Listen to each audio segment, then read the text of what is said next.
Hello everyone and welcome to the Digg podcast. I am super excited to be bringing you some of the most inspirational guests over the next few weeks and months.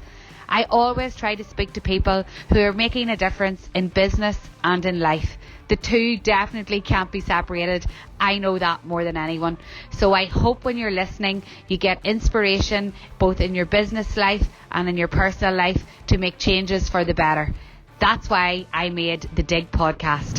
Hello everyone and welcome to the Digg podcast today. I am so excited to have Oonagh O'Hagan on the podcast. I actually can't believe she's agreed to do it. I'm so excited to have her here because I know you're all going to learn so much from her because she actually is an inspiration. Oonagh is the CEO of Meaghers Pharmacy Group, which is based in Dublin.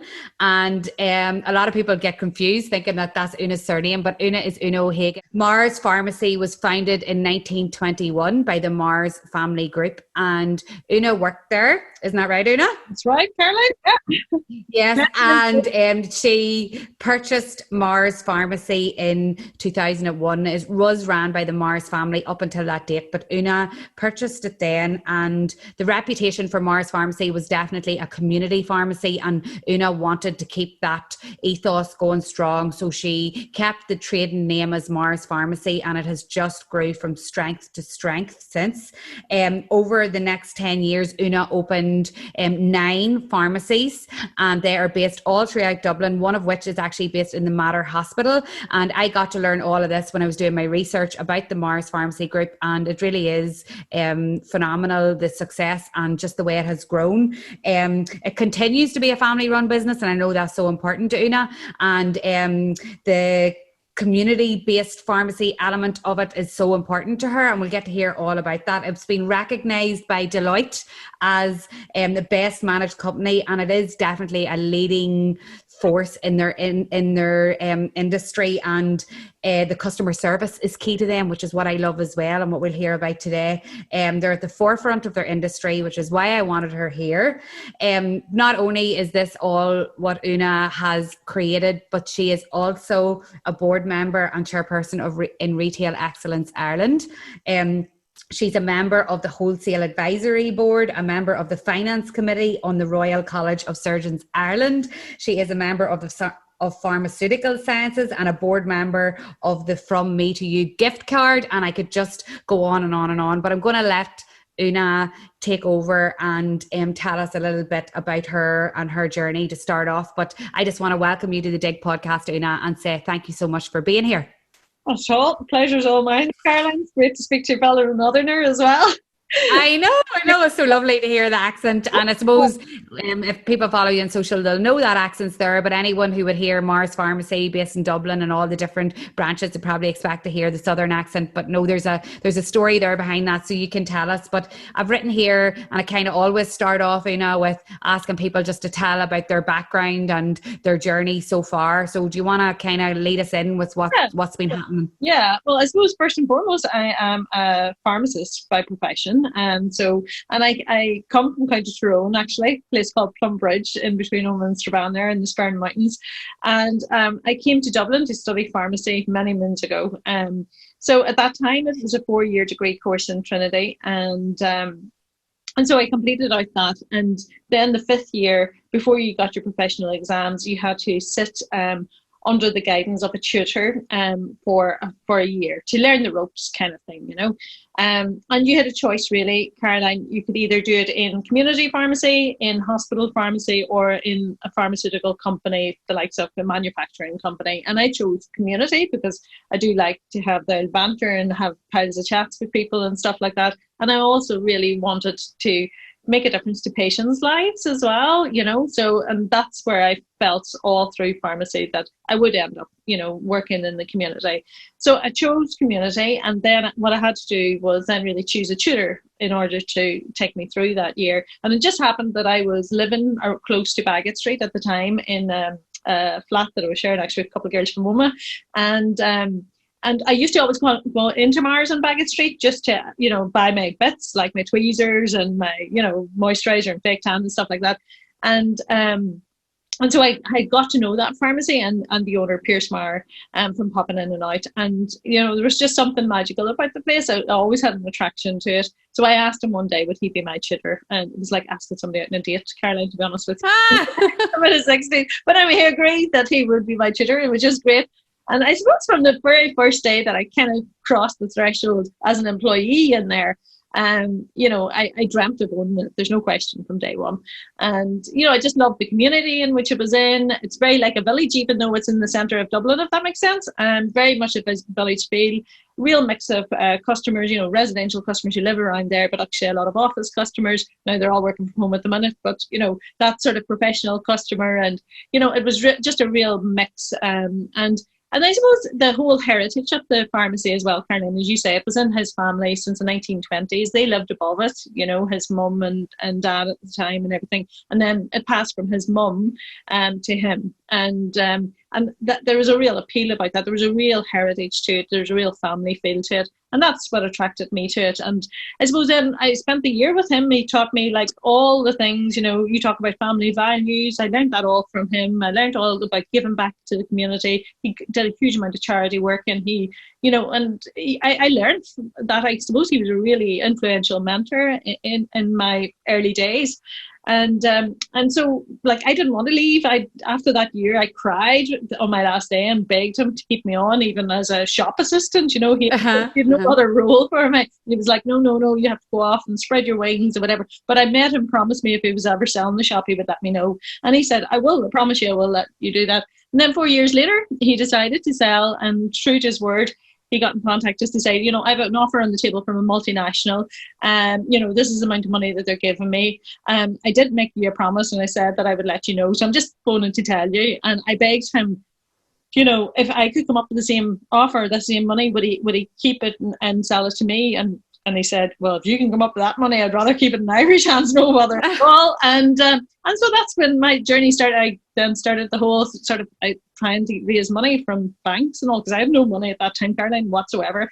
And he waited. He had the patience to wait for me for an extra couple of months until I went through that process. So I feel like, only for him, I would never have maybe started this journey in the first place. So I owe a lot to him. And that's why, it was really important for me to keep the name, because it has been there since the 1920s. So, what would O'Hagans do to the whole thing? There was a lot of heritage there. There was a lot of customer loyalty there.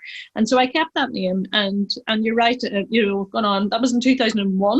And we've gone on to open a number of pharmacies since. So 9 pharmacies now in Dublin, all across in different locations, from the Mater Hospital to community-based to city centre to, within medical centres. And then I suppose in 2014 we set up we were a very engaged customer base, and a very strong loyalty club card. And so we're always asking customers, what else can we do? What else would you like to see from us? What other product services? And there was a lot of customers coming back even at that stage saying that they would like an online offering, just more from the professional customer at that time, Caroline, in terms of they were busy, they wanted convenience, we wanted to be able to pop in, pick it up, and not waste their lunch break. And it was really coming from a click and collect service. So we launched in 2014, like really early days, an online store, a transactional online store. And thank God we did back then and got all the learnings for that, because that has been absolutely our saving grace throughout this whole pandemic, because obviously that we were able to divert our customers to our online platform to shop safely, I suppose, and still get their bits and pieces that they might need without having to come into store. So we're now, I suppose, we've gone from a bricks and mortar one single store back in 2001 to like literally we're delivering all across the globe now to I think about 58, 60 countries all across the world. So we've kind of now taken the step to internationalize and bring a lot of our products and services to a wider demographic across the globe. Yeah. Like what must he think now whenever he like I actually, when you were saying that to me, I know I'm a softie anyway, but that made me feel so emotional that he waited on you, that he, that he didn't give it to the bigger guys, that he, he saw something in you. And what do you ever be chatting to, like, what does he think now when he sees this? And listen, we talk regularly. I often bounce things still off him. I really value his opinion. Like, he had a lot of experience and his mum before him, I suppose the core thing, like, I think his core values of his business have become by default my core values, that sort of like family run establishment, always putting the customer number one, always giving back to our community. That's why we do so much charity work and trying to make a difference within each of our communities. But actually, even broader speaking, we partner up with Peter McVerry Trust, which is a charity organisation that looks after homelessness here in Ireland. So we try to do something, we're trying to make, make an impact. A difference. Make an impact on this world that we live in, So, and I think that, I often speak to him about that and how he's taught me that really when it comes to it, and so we laugh about it. And he always says, you should change the name. Nobody can pronounce the name. Everybody calls it Meaghers and Meaghers or whatever, No, but where did I see, and it stuck with me, think of a Mars bar, and that's all and that helped me so much.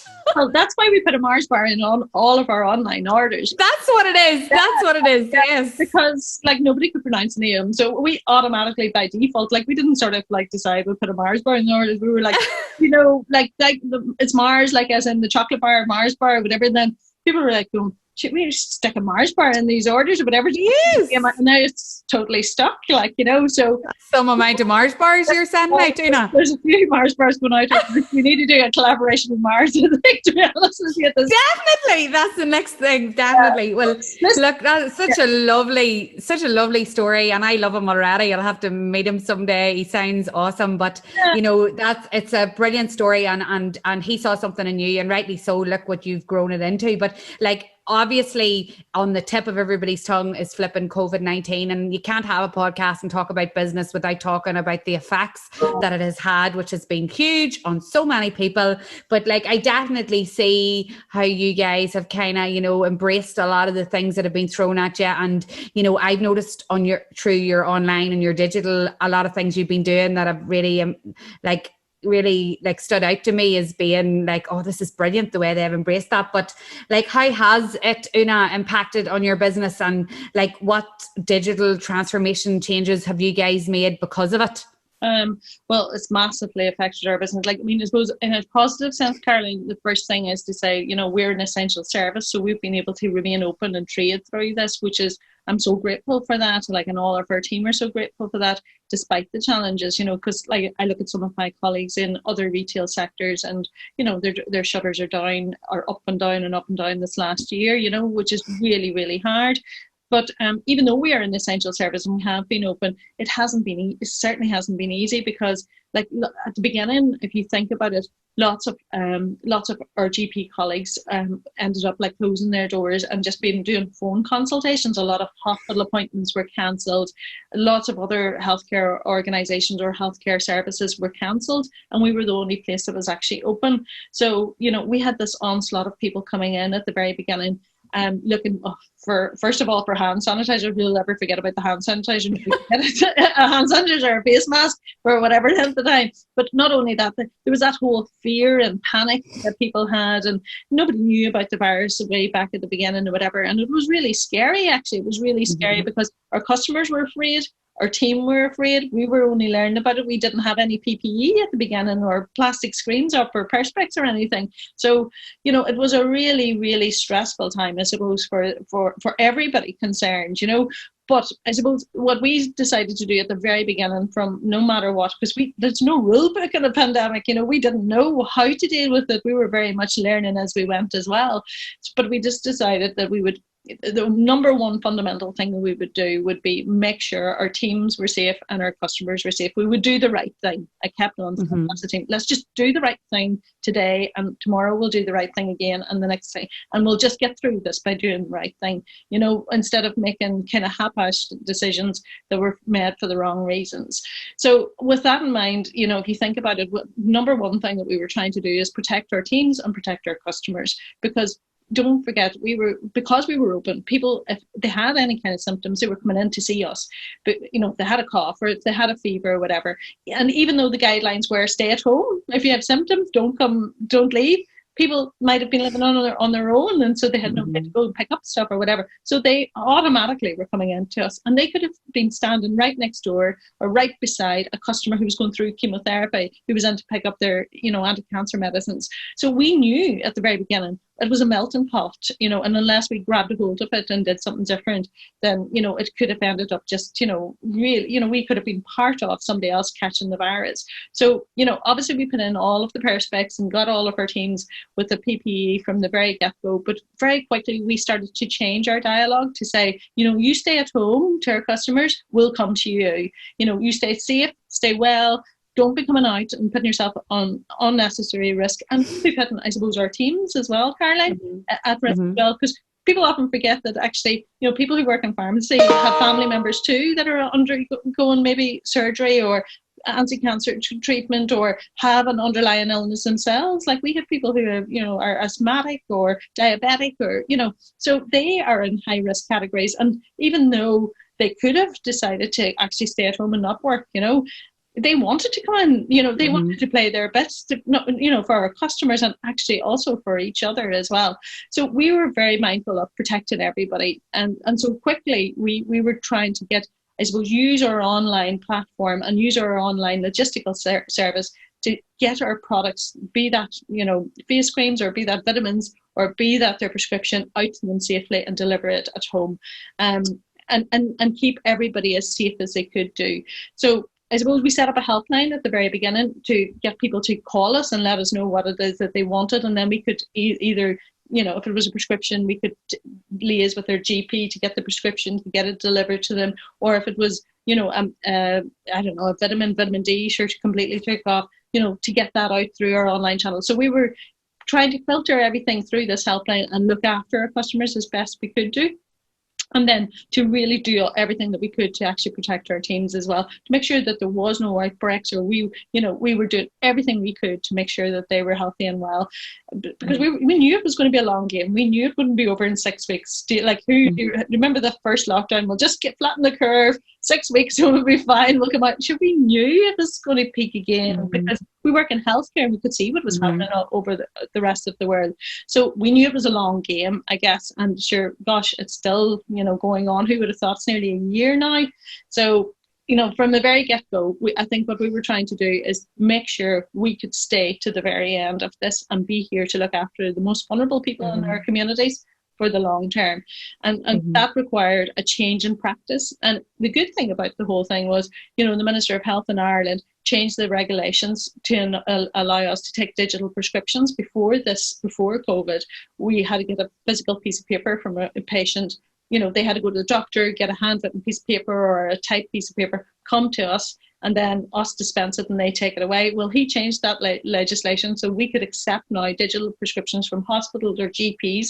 We could then, you know, dispense the medication, contact the customer and do a consultation with them, and then deliver out via our logistical channel. So the patient never needed to leave the house at all. They could do their online consultation with their doctor. We could then pick up and have an online consultation with them as well. And we were the first people in Ireland to launch an online consultation for a pharmacist point of view, and then complete that loop and get it out to patients. And that was great because that kept all of our patients safe, protected, well, and it also protected our teams as well.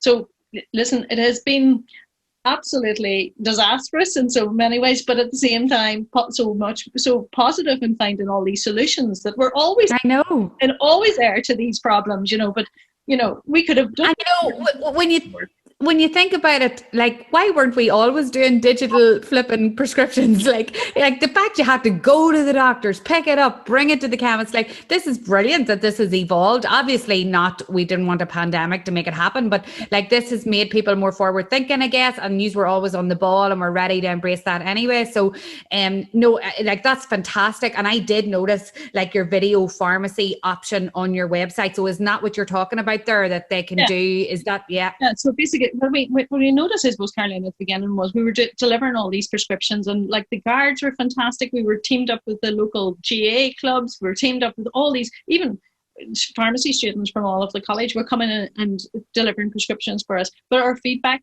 from anybody who was delivering was, do you know, Mrs. Murphy down there, she's not very well. She needs to speak to somebody. She's a bit confused. She's really scared or whatever. So that's why we launched that, because a lot of people come into pharmacy, and I think people don't really realise this. They come in actually to have the chats and for the comfort and the reassurance. It's not necessarily just the drugs, you know. And so we play this vital role that we've always played. And I suppose us in the pharmacy world would know that, but the general population might not realise exactly, you know, what goes on in a pharmacy day to day. And so customers, like particularly the elderly or the vulnerable people or people who live on their own, we're really missing that social interaction and that just reassurance from a professional that was going to say, you're going to be okay, you're fine, you know, you just need to stay at home and do X, Y, and Z, and you're going to be fine. Don't be watching Sky News the whole time, you know, because that's what they were sitting watching that all of the time. So we knew that there was a gap there where people were afraid, and at the same time they needed to know that their prescriptions, they were going to still get their prescriptions. If they had a question to ask about any of their drugs that they normally would ask face to face when they're coming to collect their prescriptions, that they had no way to actually ask that other than on the telephone. So that's why we launched the Video Pharmacist, to address all of those concerns, so that, you know, a customer could literally do what we're doing here now and speak to a pharmacist face to face, and the pharmacist could show them, you know, this is your new inhaler, this is how to use it, or this is the new cream, you know, because sometimes patients have maybe 10, 12 different medications and they get confused about which one for which thing, and, you know, how to put on this cream or how to use an inhaler. So the Video Pharmacist allows, I suppose, for us to interact with our patients that we would see in a physical sense as best we can, other than at a counter, you know, and keep everybody safe. But now what we realised actually is the people who are using this service, Caroline, are not just necessarily the people who are, you know, what we would have said cocooning or should be staying at home, the elderly or the vulnerable. It's actually people who want to have a private word but don't want to do that at a counter in a pharmacy. Maybe feel a bit awkward about maybe a condition that they have, or they might see it as being embarrassing, and they don't feel comfortable asking that in a public setting, whereas now they can ask that, you know, in a one-to-one. So this has opened a whole new world to us of, goodness gracious, we had all these customers who maybe it wasn't convenient for them to come into a pharmacy in the first instance, even pre-COVID, or B, felt really awkward about asking this in a public setting, and now they actually can address that concern. So like we're about to launch a fertility pharmacist service where people who are going through IVF and could be like leaving a pharmacy with 2 big bag loads of injectables and not know, what am I doing with all of this? Now they can go through that with our, you know, specialist pharmacist in fertility in an online setting like this, and be really clear about what it is they have to do on which days and with their partner, you know, from their own home. Like, that is amazing. Like, that is unbelievable. Like, fair play to use for like just keeping pushing that on. Like, now you have a fertility one, and like God knows what else is going to come out of that. So there's like a few other things that'll come out of it for sure, because we never knew, I suppose, you know, the way you work so closely to it. Yes. You just don't realise actually from the customer's point of view, these are the concerns. So, you know, and we would be quite good at always asking our customers for feedback. But I suppose when you're in that zone, you're so close to it that you don't see it. And what this pandemic is showing, actually showing a light on, there's better ways of delivering a really good service here, and better ways that for number one, for the patient, for the customer, and also for us to be able to give our advice in a digital setting, you know. So I want to give a quick shout out to our sponsors of the podcast, and that is B&L Productions. I have been so busy over the past few years, and when I've needed to make digital things happen, it's B&L Productions that I have always put my trust in. Like, I think of these guys as a one-stop shop for all things events, live and film. The team have worked with me on so many things, the social media content when I owned my shop. They provided everything, like from scripting, casting, storyboards, multitude of cameras, lighting, sound, editing, all the things that as a business owner aren't my expertise. And they also supported us in the Northern Ireland Social Media Awards that I'm the co-founder of. Like, that night took my breath away. The lights, the PA, the camera feeds, the huge LED wall, I will never forget it. Like, if it's a live streaming conferences for your work, or whatever your project is. Like, they bring all the kit, the microphones, the screens, they produce high-end TV ads, custom animations. They sort everything out in a hassle-free way, and like, I've called them up with all my crazy ideas over the years, and you know what, no idea is too big or too small or too ambitious. That's what I've learnt about the team at B&L Productions. So if you are thinking of commissioning some new marketing videos or online content, I hand on heart recommend my friends at B&L Productions. I know they will look after you. So I just want to thank them for being the sponsor. In fact, they're even editing this podcast, because that is not my expertise at all. So thanks a million, B&L. And if you want to check out their socials, it's B&L Productions, or visit their website at bnlproductions.co.uk. Absolutely unbelievable, and I'd say your customers are just buzzing that they can now do this. But also on your website, I noticed, and I was like, this is amazing, your tailored care packages. Can you tell us about that and how that has came about? Yeah, so again, this came out of really customer insight throughout the pandemic. What we noticed was, pre-COVID, maybe about 10% of our online orders would go out to a different address. So like, Caroline, you would be buying me something or whatever, maybe once a year for my birthday or whatever, and you'd send it to me. But actually, whenever COVID hit, and particularly throughout all those scenes, in the hospitals where our nurses and our frontline staff are under immense pressure, our online orders to other addresses went through the roof. So it went from 10% up to well over 50%. So it just showed to us, whenever we stood back and looked at that, and where those orders were going. A lot were going into nursing homes, a lot were going into hospitals, a lot were going to nurses and, teachers and staff members. And so really what was happening was people were buying things and thinking about other people. So it wasn't suddenly all about themselves. It was actually, they wanted something to give to, maybe it could have been their daughter who was working in the front line in London in a hospital, or it could have been somebody who was planning to come home and they were sending something to the States to them because they were not going to be able to get home. So what we decided to do then is, people, you can shop online obviously and put 2 or 3 things in a box, but they sometimes, then the person who gets it doesn't even know who sent it to them, or it's not really tailored or it's not bespoke. So we launched this new service to say, listen, we have this service, you get in contact with our team, tell us what budget you have, tell us a little bit about the person that you're buying for. Is it a nurse that's on their feet all of the time? Does she need something to do with PPE or washing her hands all of the time? Maybe it's a hand cream, or maybe, tell us a little bit about who you're buying for, tell us your budget, and we'll suggest a couple of things that might be appropriate. And then we can do a personalized note so that the person gets a note to say, dear Caroline, whatever it is, your messages, and thinking about you, really care about you, love, Oonagh. So it's very, very bespoke and it's very tailored, and we put on our Mars bar and lots of samples and stuff as well, so that it looks like it's a birthday gift, and you've gone and picked it yourself, written the note yourself, packaged it up and put it away and sent it away. Because that's the thing about online shopping, it's how it appears, how it arrives, can be sometimes it lets you down as in a cardboard box with bubble wrap or something. Well, our branding is very, I suppose, gifty, and it's heavily branded, and it looks like it's a birthday gift whenever you open it. You know what I mean? Like, it's a nice customer experience. So we just wanted to bring it up a notch so that people who would receive it would bring a smile to their face. It would make a difference in their lives. Like, it would make their day a bit better, and it would feel like, somebody's thinking about them, really. And Oonagh, like, you're a pharmacy. I obviously pharmacy has the retail side and all but like, when you traditionally think of pharmacist, you do not think of this type of service, this type of branding, this type of so that's why I was like, oh my God, I need to talk to her. How did you do all this? So is that something do you have a team that manages that aside from the pharmacy element? What way does that work logistically? Oh yeah. So we run that out of our helpline. So basically, when you ring that number, that bespoke care packages number, that's who you're ringing. So you're ringing to a team of people we have a pharmacist there, we have a team of pharmacists, we have skincare advisors, we have vitamin advisors. So we have a team there that you would traditionally see if you walked into a store that has all those specialisms. So no matter what question you might ask, so if you ask like, well, this girl, she's low on iron or vitamin B12, there's somebody there who can answer, well, this is the right thing for them.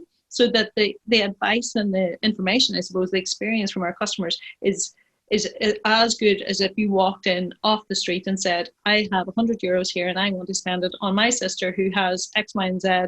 And, so you'd have that same experience. So it's a team, specialist team, that are, I suppose, they're set up just to do this, and they, package it all up beautifully as if, it is a gift to you, Yeah. So if anyone is listening, if you follow Meaghers Pharmacy and you follow Oonagh, you'll get to see kind of the behind the scenes of different things. Oonagh does a lot of work on her channels, like promoting different things. So you get to see the magic, because I am obsessed now with this. This is because of my background's in retail. Oonagh, that excites me. I think it's what's needed. It's definitely what business owners are kind of struggling with right now, trying to embrace this new way. And it's not easy. And you do have a team. I would say to small business owners, this isn't going to probably happen at the click of a fingers, but it's something to aspire to, because it's nearly what your customer expects right now and needs from us as service providers and retailers or whatever. But so it's so exciting. Now, there's a lot of people listening that are very digital minded and social media and things. And, you and I both know when you set up a website, but you were sort of ahead of the game in 2014. A lot of people are kind of embracing it now and having to throw themselves into it. And it's so challenging, and getting people there is so hard.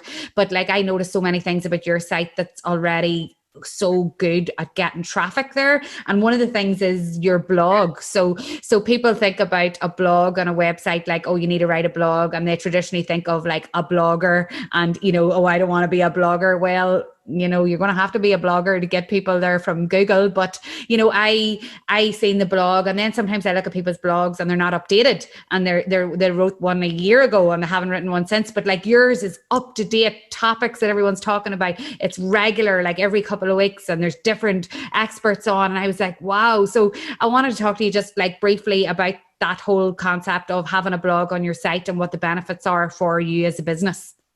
Yeah, well, we use it as a source of information, really, Caroline, because people, ask us questions all of the time, whether it be in store, whether it be to our customer service team ringing through, or whether it be on social, through DMs all of the time.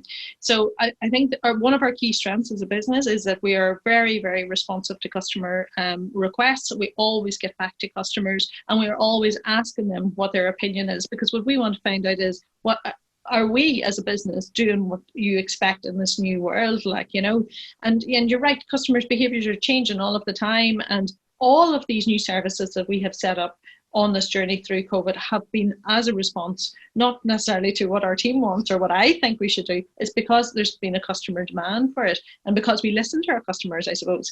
So often we get the same questions asked all of the time through different channels, through, it might be in store, that people are asking on the phone to our stores, on our phone to our customer service, on DMs, on wherever. So there's always a pattern to, okay, what's a hot topic right now? What are people? So somebody could go out, I don't know, the Taoiseach down here could go out tonight and say, everybody should take vitamin D because Trinity has done this, study now that shows whatever. The next day, well, like literally 30 seconds later, we're going to get a flood of queries about vitamin D. So we use our blogs to address the common questions that our customers are asking us. And it could come from all of those different sources. And the reason we do that is because that's topical, clearly, and that's what people want to know about. And it's our role as educators in the healthcare space to provide that information. Well, I feel strongly about that. It's not just, our role is not just to sell products. Our role is to have the products, but also to educate people. Well, why would you need these? We could have 10 different products of vitamin D. Well, what's the difference between all of them? And why would I need a spray instead of a tablet? And what about the dose? And which, so once you start talking about a topic, there's 100 other questions you're going to get asked. So we try to use our blogs as the source of information on topical topics at the moment. And that serves us really well in terms of educating our customers so that, we can then answer the questions that they're asking us. And B, then if somebody has a question to ask us, we can always refer them back to the blog for more information. Because somebody might say, I have a daughter and she's 16, what dose of vitamin D do I need? We could answer that, but we can always then say, if you want more information on it, here you go. So you can give people as much or as little information as they need. And some people want really detailed information, and other people I just want a one-line answer. Thanks very much. I haven't got time to be going reading a blog. But we use that as, I suppose, the source, the building block of everything we do. And from that blog, then we will use that for our email communications or content on social media or what it is that we're talking about, because that's what we're doing. We're just educating people on various different healthcare topics that are going on or that they're asking about day to day. Yeah, so I guess I would hear a lot, and I know from my past experiences, if you create one piece of content, you could use it for, like you said, your social, your emails, your, all your customer interactions and stuff. So there's a lot comes from putting the time into that blog. So I just noticed it, and it's done so well, which isn't done well in a lot of other people's. And I just thought, God, that's a shining example. So I just wanted to touch base about that. So I've written here, and it's not often this happens either, that you are the face and the voice behind your brand and your business on social. So as I say, just traditionally pharmacy, you wouldn't really have that as much on social. So, and that's kind of where you stand out to me. And I just wanted to know, how do you stay so consistent and motivated on social? Because you're very flipping busy by the sounds of it, but you're always there, you're always showing up, you're always saying, look at this, what we're doing, look at this, what we've learned, look at this customer. So how do you keep that consistency, Oonagh? Well, listen, it's not easy, Caroline, No, I know.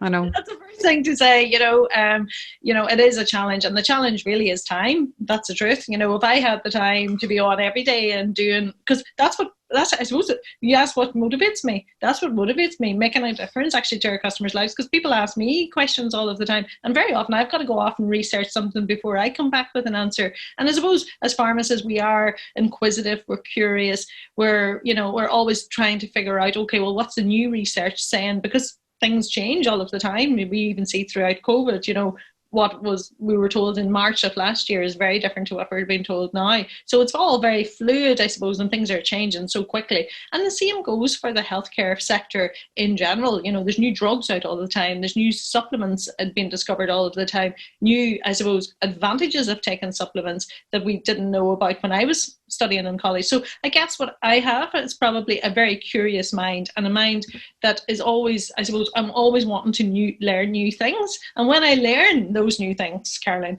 I feel indebted to actually tell people about that. Share it. Yeah, you got to share it, because what's the point in me keeping all of this information in? So I suppose, the challenge for me is just the time around doing that, and I suppose getting on and explaining it, because what an awful waste it would be if we discovered all this new information that is coming out of the States on a particular topic. Like we're always talking, say, for example, about gut health and the importance of that and new research.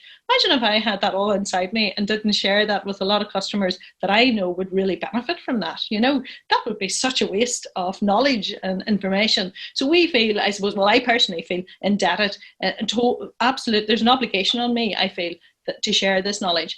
But how do I feel about me always being on? I suppose the key thing for me is, I think as a leader, you've got to kind of lead from the front, really. And it makes me really uncomfortable. It's not easy for me. I'm not a natural at it. But I feel like I've got to do that, because at the end of the day, I'm leading a team of pharmacists to make a difference, I suppose, in the health and well-being of our patients. And so in order, it would be, I think, if I'm not prepared to do it, how can I ask somebody else to do it? That's the first thing. I know. So I feel like I have to do it, number one. And then I am not the expert at lots of topics. Like I have some amazing people in our business who are like skincare experts. Joanne is amazing. Like her knowledge is 10 times what I have in skincare.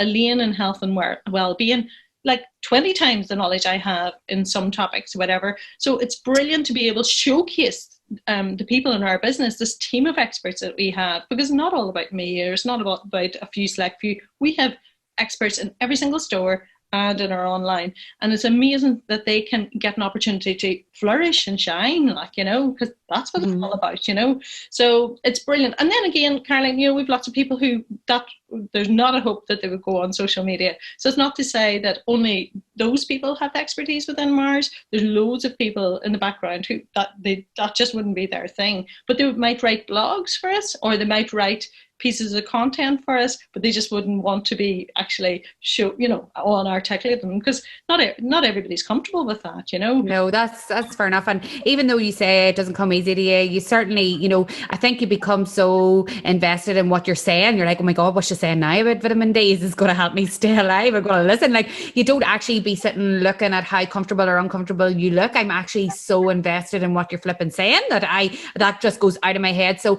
I guess you definitely have a very educational role, and that is so strong on your platforms that anything else is kind of cast aside, like any inhibitions or whatever. But I love watching and listening because I'm always going to learn something. And I think that's why social media for Meaghers is so strong, because you are educating your customers. But like, I know that traditional pharmacy, again, you wouldn't really consider influencer marketing when you're thinking about pharmacy, but because you're very retail focused and all of the different things that goes alongside your pharmacy, like, I have seen how you've embraced influencer marketing, Oonagh, and you really seem to have taken the bull by the horns with it, and it seems to have been really good for your business. Can you tell us a wee bit, because there's so many people listening will be listening to that as well, like tell us about the influencer marketing, because it's so strong at the moment for businesses, you know. Yeah, well, I suppose first and foremost, we kind of fell into this, Caroline, really way back in the day when we set up our online store. There was a couple of makeup artists that we had in for in-store events, and they were coming in to show, it might have been a benefit event, say, for example, and they were doing makeovers and showing people how to use their brows or whatever, updo their brows. And I didn't know what a social media influencer was way back then, but then they were posting it on their, platforms or whatever, and then we could see the impact of that on our online store. So very early on, we knew that there was a link between this completely. So we have worked with lots and lots of influencers over many, many years. And actually, we've grown up with some of them, if that makes sense. So some of them were really young whenever they started working with us, because they might have been doing work for the likes of Benefit or Note Cosmetics or some other cosmetic brand, and they started working with us with that brand long time ago. Now that they have turned into huge social media influencers, on the work that they've done in terms of really good content.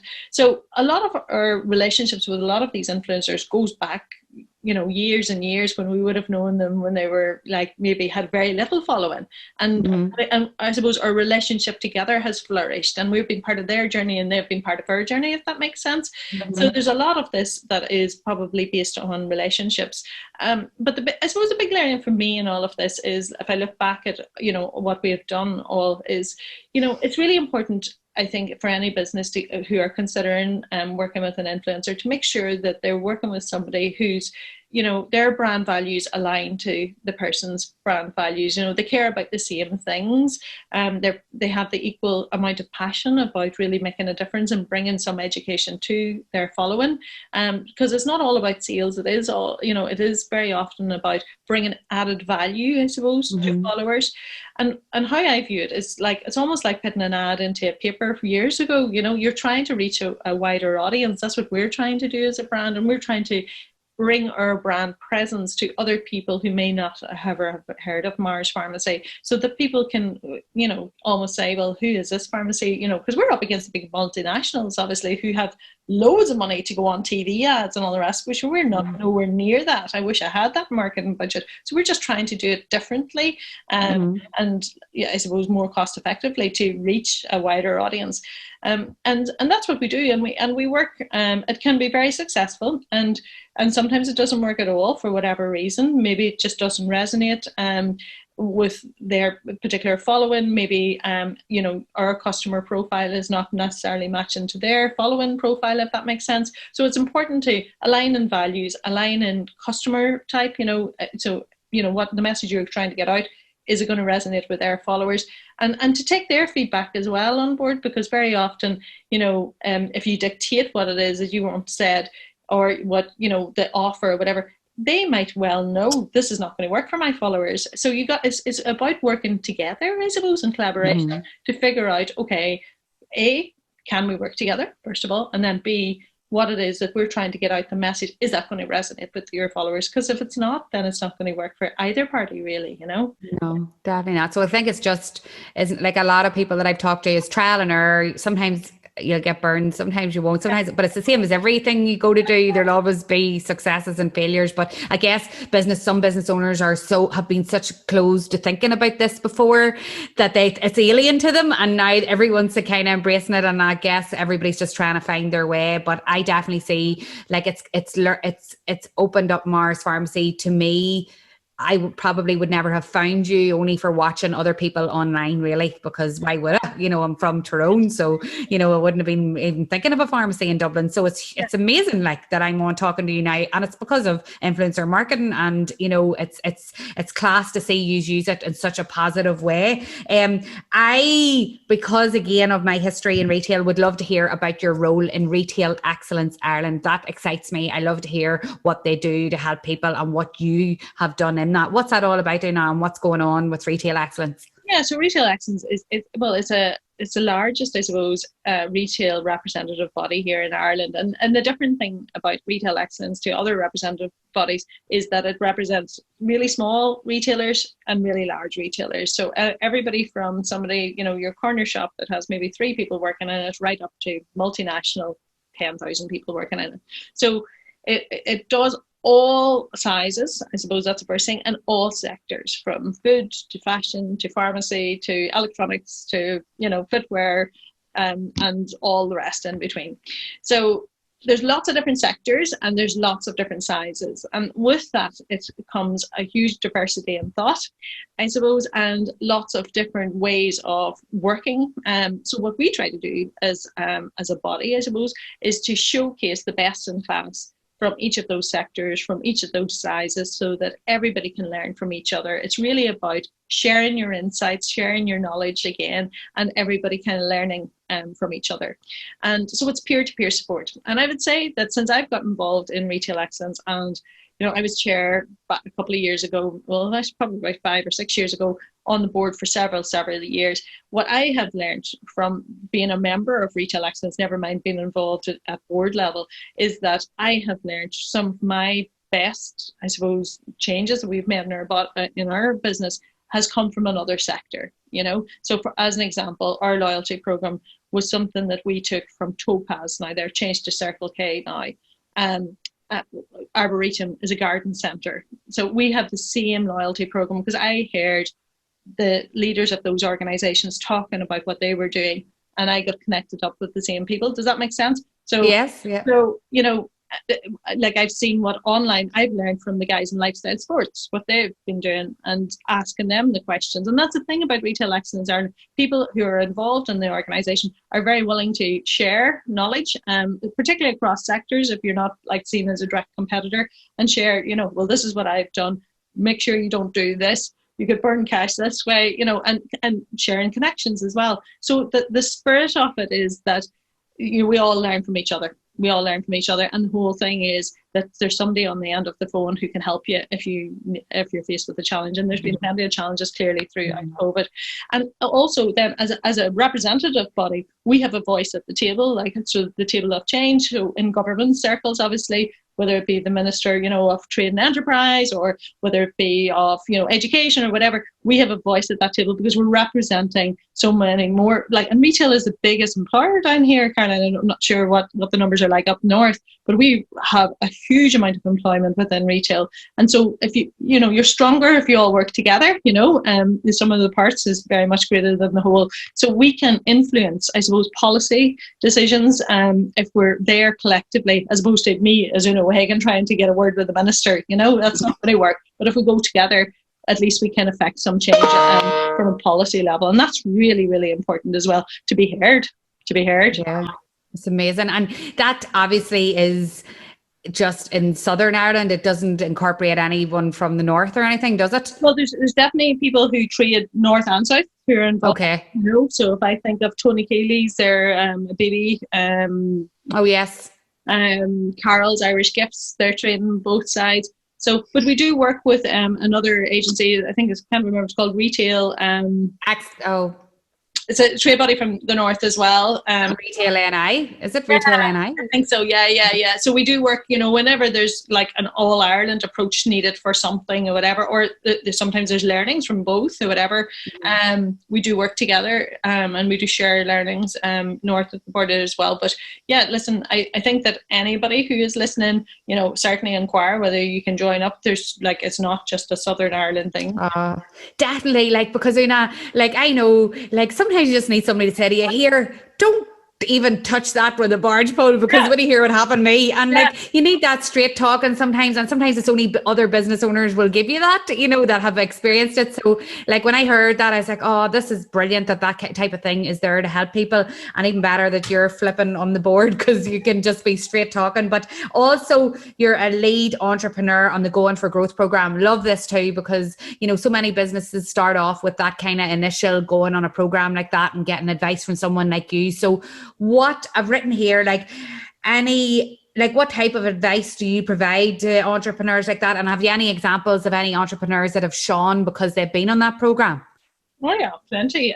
Well, Going for Growth is basically it's a program set up by a lady called Paula Fitzsimons, and it's really a structured program, Caroline, to support Irish female entrepreneurs. So this is all based around female entrepreneurship, because when you look at the macro numbers, for every woman starting a business here in Ireland versus males, it's like 9 to 1. So why is that? You know, why is there so many less women in business, and why is there so many less women who take a business so far and then don't take it to the next level? And like there's loads of reasons why, and some are because the woman herself decides, you know, I'm put my family first, or you know, whatever, and then there's some other reasons that actually are nothing to do with them at all. It might be more support, or it might be confidence. Confidence is a huge thing in order to accelerate growth. So this, I suppose, at a macro level, was a very stark statistic that was jumping out, and the question was, why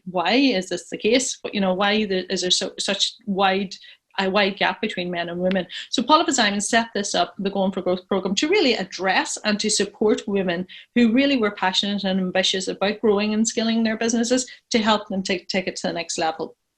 And it's run all voluntarily. I actually was a past participant, like on cycle 6, where I think we're at cycle 13 or 14 now. So I did the program back after the recession, when I was kind of like going, oh my God, what am I going to do with this business now? You know, because I knew I needed to change, and I knew I wanted to go down the whole online route, but I wasn't too sure, because as you said earlier, I'm a pharmacist. I didn't know anything about any of this business or whatever. So I knew I needed to ask other people who were in this business, I suppose, how it all worked and everything. So I was kind of searching for something that would help me to understand, and I came across Going for Growth, and I applied and I did it, and I thought it was a fantastic program. It opened my eyes anyway to, oh my God, this whole new world of digital and e-commerce and everything. And that then, as a result of that, then Paula asked me, would I become a lead? Because it really certainly helped grow our business at that time. So how it works is that it's a 6-month program. You meet once a month. A lead entrepreneur takes the table of ladies who are on the table. I have 9 this time around this year, and we always select different industries, so there's no conflict on the table, if that makes sense. So there's not 2 fashion brands, or there's not 2 food brands or whatever. So everybody applies. There's usually hundreds and hundreds of people who apply, and what we're looking for when we're selecting the people who come on the program is people who are really aspiring to grow, but have challenges that I suppose that us within the community can actually help address and to overcome. And then you meet once a month. It's a very structured program. So we would talk about strategy, number one, and you know, what kind of goals and what vision do you have? You know, who are your customers? What is that pipeline? What is your USP? Big section on finance, obviously, and cash flow and profitability, and getting people to understand how to read their, you know, P&Ls and their set of accounts, and how do they manage their KPIs month to month. A lot on people then as well, Caroline, you know, selecting the right team and what skills you need in order to scale and to grow. And then I suppose then lots on, you know, I suppose developing out a strategy for growth then at that stage. So it's a 6-month program. There's a topic each month. It's very much peer-to-peer, sort of like learning, and very goal orientated, so that it's like, you got to do this before the next month in order to take to the next step or whatever. So by the end of the 6 months, we're hoping that the women that would join up on the program would have the structure in place in order to accelerate growth, and more importantly, have the confidence to know that they can do it, because they're mixing with people who have done it, or they've got some insight from, and also that they have a network of people now, you know, that if something goes wrong, they can pick up the phone, a trusted network that'll help support them, or that they have all these new connections that they never would have had beforehand. that can answer the questions that they might have to whatever challenges that comes ahead of them. And so that, you know, it's a community really at the end of the day. Like, I'm still involved in it. There's lots and lots of other supports within it as well. We have KPMG as a headline sponsor and Enterprise Ireland, because they're really looking at it from an export point of view, anybody who's trying to actually internationalize. So they run amazing workshops for, you know, exporting, and KPMG on, you know, whether it be tax or, you know, setting up for family businesses to sell on, all have the structures and everything. So there's loads and loads of free workshops that you can get access to, the best skills in Ireland really on, as being part of the community. So it's amazing to be, I suppose, involved. I've been a lead on that program for, I don't know, 6 years now, maybe 6 years, I'd say. And just being involved in, it's about giving back again, Caroline, to be honest with you. It's about, you know, somebody helped me at that stage to take me to the next level. So I feel like, you know, as women, we need to support each other, and you know, as business owners, we should be supporting each other and sharing, you know, what went right and didn't go so right for us, to help other people, you know, come with us, you know. So that's how I feel about it, and it's brilliant to be involved. It gives you lots of energy. For me personally, it's brilliant to see these women at different stages of their journey want to push on as well, because that motivates yourself to kind of go, well, come here, if they're doing this, I need to do it as well for my own business as well, you know. And I know that that program is just Southern based, but we do, I don't know if you know about Women in Business up here. Women in Business is a fantastic organisation. It sounds exactly like what you do, only it's based in Northern Ireland, and it's all for females, and it runs all the Go For It program, and, you know, all the different things that you're talking about. So I guess if you're a business owner and you're listening in the South or the North, there's something for both of you there, that there's something there for everyone that needs, like, I think everybody needs mentors and guidance, and, you know, and if you're stuck and you're thinking, I don't know where to go, I guess you can reach out, no matter where you live, to an organisation like that, and to have people like you know, on it. You know, I know Women in Business have some inspirational mentors as well. I think there's no reason why business owners should kind of be stuck at the moment. They can reach out and definitely get help. So any one person that has stood out that you've worked with that has come on so well? I know there's been so many, but anybody particular?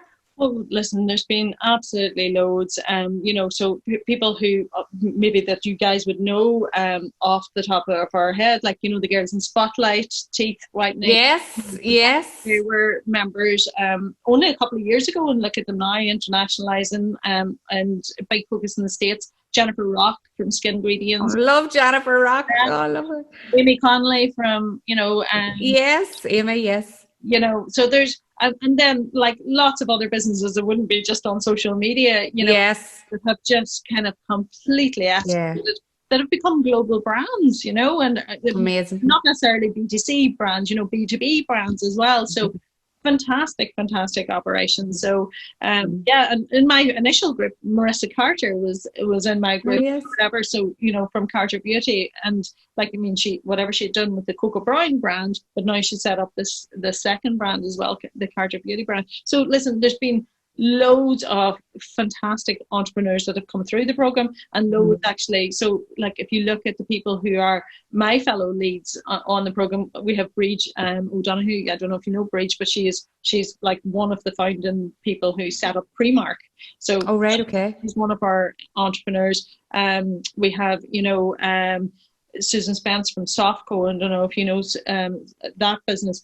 There's loads and loads of incredible lead entrepreneurs that are giving back their time, I suppose, as well. And that's brilliant for me to be part of that network as well, I suppose, Caroline, because no matter what size your business is or where you are in the journey, you always need help. Like, you always need problems become bigger, I suppose, you know. So, you know, it's never ending. You always have to enter or some network that you can reach out and you trust that is going nowhere, number one, and that you'll get the help that you need, you know. Definitely, I highly recommend it. And just when you're saying all them people there, I think people who are listening who are maybe struggling will get inspiration to reach out. And then I've written here as the last thing, and I kind of ask it to everybody whenever we're wrapping up, and I guess we've touched on it in different parts throughout the podcast, but what advice would you give to business owners right now?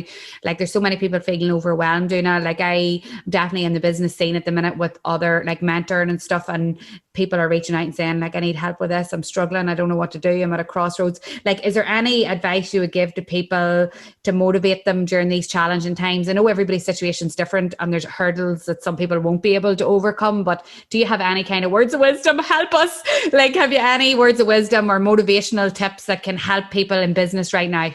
Yeah. Well, the first thing I would say is this will end, this is going to end. It's like, I know it seems like we're in the eye of a storm, but, as we roll out these vaccination programs, and to be honest, listen, I know it's really frustrating because the vaccines can't come quick enough and all this supply problem and all the rest, but it will end. This will end. Okay. And I think even having that hope to know that, whether you're looking at New Zealand and seeing where they're at now versus where we're at, it is going to end. Okay. So, we just got to hang in there and have, like, the big thing that I've learned throughout this whole thing is the inner strength and the resilience that people have has been nothing short than remarkable.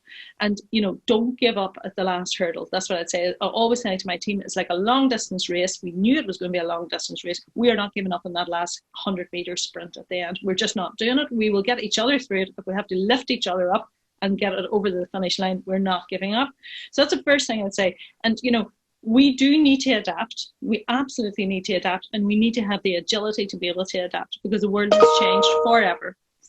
Our consumers have changed forever. There's no going back to pre-COVID time. So you have to have an open mindset to know that your business will never look like it looked before. And that is scary for some people. And, and that, because nobody likes change. Let's call a spade a spade. People are afraid of change. But if you don't embrace change now, you're going to get left behind. It's as simple as that. So I think what I always say to my team is, think how our business can make positive changes, not because of the pandemic, not because we've been forced to do it, but actually as a result of the pandemic. So what opportunities has this pandemic shown you that's presented? And they're in front of your eyes. You just need to look and see it. Because I think that if you think about our customers are all still there. They all still want our service. They still all have their needs.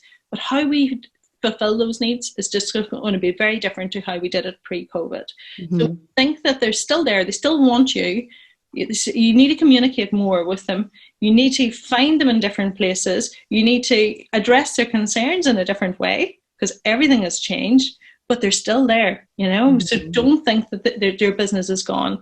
And then the other thing I'd definitely say is the one definitely massive thing that has got us through this whole pandemic is looking after the people in our business, our team, and also our customers, to put them front and center in every decision we've made. Because at the end of the day, in a pandemic like this, when crisis hits, it's down to trust.